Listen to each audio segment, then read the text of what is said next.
calling an Olympian and dancing robots. It's the story of my life.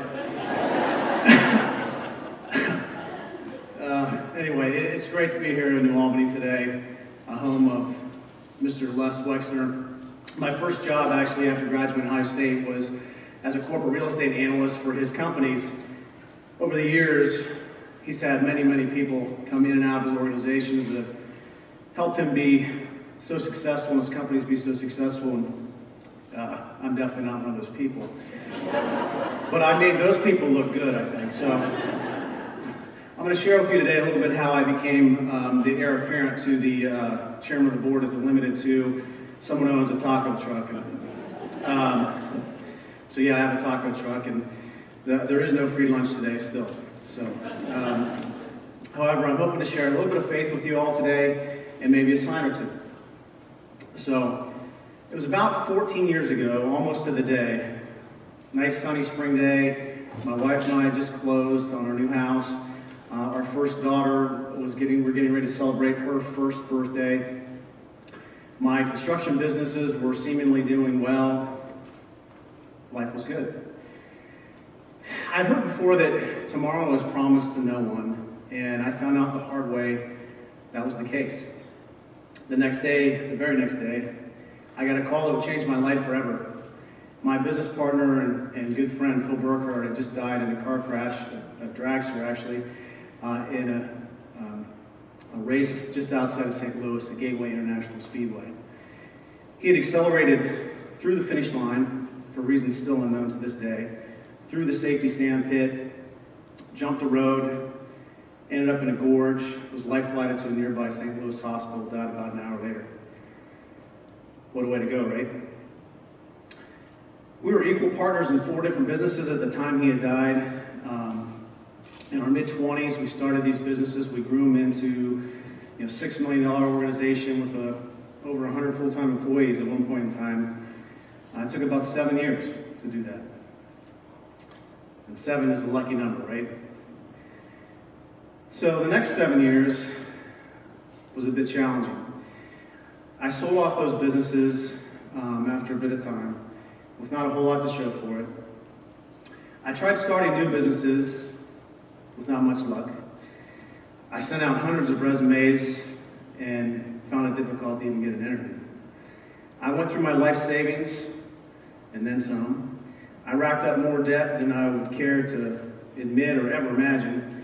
We had 2 more daughters, which was happiness for sure, but also sadness because I felt like I couldn't provide for them. I tried to hang on financially as long as I could, and ultimately had to file for Chapter 13 bankruptcy. We'd almost lost our house twice, and my mojo was long gone. Phil had his crash, and I had mine. It was years later that I realized what my low was, and when I found myself in Barnes & Noble when I picked up a book entitled How to Disappear. Great title, right? Well, I already had. I had disappeared to my friends, my family, to myself. Lost a lot of things that made me who I am. So as the great Frank Sinatra says, I thought about quitting, but my heart wouldn't buy it. And I had just enough faith left in the tank to keep it going. And if you don't know who Frank Sinatra is, for you young folks out there, please, please, please Google him and maybe pick up some of his music. It goes great with the Sunday sauce, maybe a couple of meatballs with the fresh Parmesan on top. All right? You knew I was going to work in food in this conversation. So, okay then. Finally, after all that, I was able to catch on and find a job in commercial real estate. And that was just before the Great Recession. So I had a little bit of encouragement when I started, then only to find myself at the worst time in the history of the industry. At least that's what my boss used to tell me to make me feel better, right? That's a hard one to explain to your wife. So I can't be thankful enough, though, for real estate, because it led me to where I am today. It was February 2010 edition of Restaurant News. I picked up this article about the LA food truck movement, and in particular, Chef Roy Choi's Kogi food truck. And I was smitten immediately. I had to check this out. My mojo was awakened again. And so what do you do when you find something that really sparks you, that you have an interest in? Well, you play hooky, of course. So I decided to change my flight. I was supposed to be out at a real estate convention in Vegas, and I changed it. I went out to LA. I needed to sample these food trucks firsthand. And so I did, and I was very encouraged. I think I ate everything on Kogi's menu that night. And then I drove back to Vegas thinking, I can cook this good. I think I can hang. But I wasn't ready to shut the door on real estate just yet. I put so much time, effort, energy, my education, all these things were there, blood, sweat, and tears, and so I kind of had a little conversation with God during that little trip from LA to Vegas, and was really just asking him to point me in the right direction. You know, I'll be open to both possibilities, just to see what happens. Give me a sign, will you? And he did. He wasn't subtle either. As soon as I pulled up to our hotel in Vegas, they asked me for a deposit that I didn't have, which was a little bit of a surprise. But I saw it as a sign, not in favor of real estate. When I told my boss of my newfound side hustle, let's just say he didn't exactly endorse the idea, and we parted ways. Another sign. So I was fine with that, because at that point I was running out of options. It was burn the ships. Let's go all in on the food truck. Done with real estate, at least for now. So I never thought I'd say this, but at age 40, I drove home to tell my wife, honey, I just quit my job and bought a food truck. She could have been more supportive. If you married folks out there, we all know that's a really good sign. So off I went that fall of 2010. Got the truck on the road. We did about 7 shifts that September. 7 is a lucky number, right? We did another 20 or so in October. We did 20 or so in November. And it was great. I was able to pay my late mortgage and my current mortgage. Progress. So then winter hit. And it was the worst winter, I think, in the history of Ohio. Not great for running a food truck. So that winter, it just was horribly depressing, very miserable. I started questioning everything again. You know, did I make the right decision? Was I going to let my family down? Was I going to let my folks down? You know, my parents were fantastic. They were the ones that helped us through that tough time, and they also helped us finance the business and get it off the ground. And so I just came to the point where I was done worrying, questioning, done. Found ourselves in church that spring of 2011, and Father Dave was asking for an additional offering that day. I believe it was for the church expansion.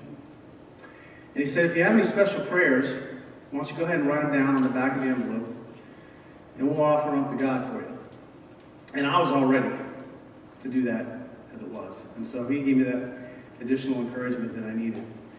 So I wrote a little note on the back of the envelope. I said, my wife and I have been struggling longer than I care to admit. It's impacted our relationship and the relationships that we have with our children. Would you please pray for us and just help us get on our way? So I looked in my wallet. I found my last $20 bill. I showed the envelope to Kristen, showed her the 20, gave her one of these. She said, yeah. And I gave it up to God. I put the 20 in the envelope. I put the envelope in the basket, sent it on its way. And really, ever since I did that, or we did that, it's been nothing but up.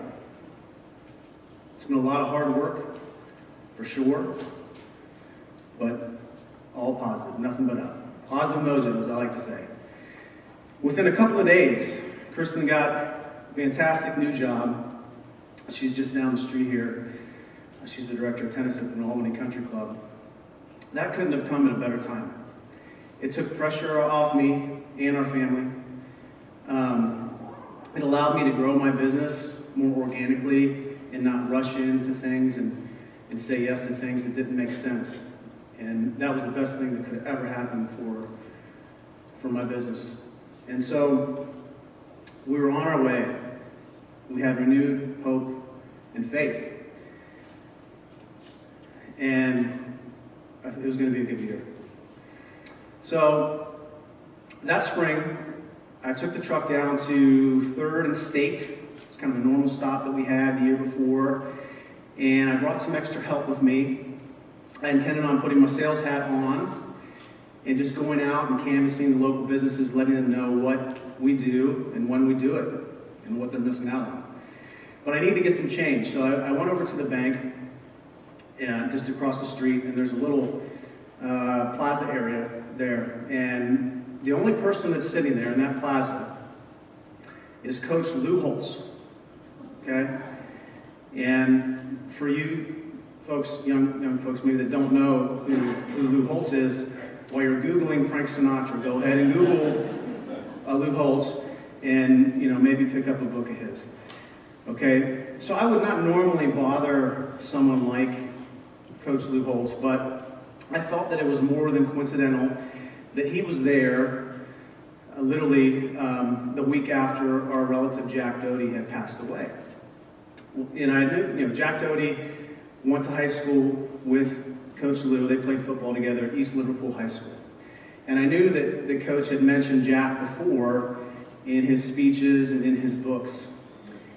And so I'm like, man, this is just crazy. So I figured, well, if he's there after I get changed, when I get back, I'll say something. Well, sure enough, I did. And sure enough, he was, and sure enough, I did. And ironically, that day was a record sales day for us. I got back to the truck. I couldn't leave the truck because we were so busy. And I remember thinking, maybe there's something to this Notre Dame stuff. So, about a week or so prior to that, we had received an envelope back from the church thanking us for that $20 pledge. And they were kind enough to enclose an envelope, a self-addressed stamped envelope, and encourage us to put in a check, a money order, or cash, or whatnot. And I showed that to Kristen, and she said, well, what happened to the 20? I said, well, the 20 was really meant for God, and I'm pretty sure that he got it. Well, the date of that letter was to the day, 8 years from Phil's passing. The exact day. Another sign, right? So, I'm sitting there that next week in my office, kind of just taking it all in, taking in God's grace, reflecting on Kristen's new job, Phil's passing, Jack's passing, the letter I just got from the church, my newfound mojo, my newfound smile, thank God my sense of humor is back, all those things. And I look up at my bookshelf. I hadn't touched my books in over a year. When I started MojoTaGo, I had redecorated my office completely. Out with the old and in with the new. Fresh start. I look up to see the book, The Fighting Spirit, by none other than Coach Lou Holtz, next to a book called Jack, with my study Bible leaning over top of the two. And that study Bible was given to me by a mutual friend of Phil and ours, and mine, right after he had passed. So, I was like, okay, God, I hear you, I see you, but what does all this mean? We're all connected, we're all children of God. Hey, Brian, thanks for your faith in me, I appreciate it. Thanks for the 22, I got it. I'd say a definite sign. So we recently opened a little commercial kitchen over in Powell. We call it the Mojo Dojo, naturally. And I had asked Father Dave to come out and bless the place for us. And I was really hoping that I would have the opportunity to share the story with him. And when he showed up in a Notre Dame football jacket, I figured I'd get the chance. And I did. Just another sign.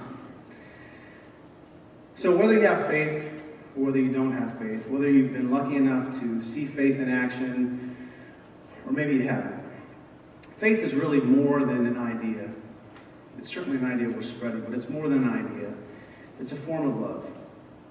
I love my friend. I will always miss my friend. And I have faith through the love that God put in my heart. I'll see him again someday. I hope you all have a little bit of faith in everything that you do. Thank you very much. I've got to go make some tacos.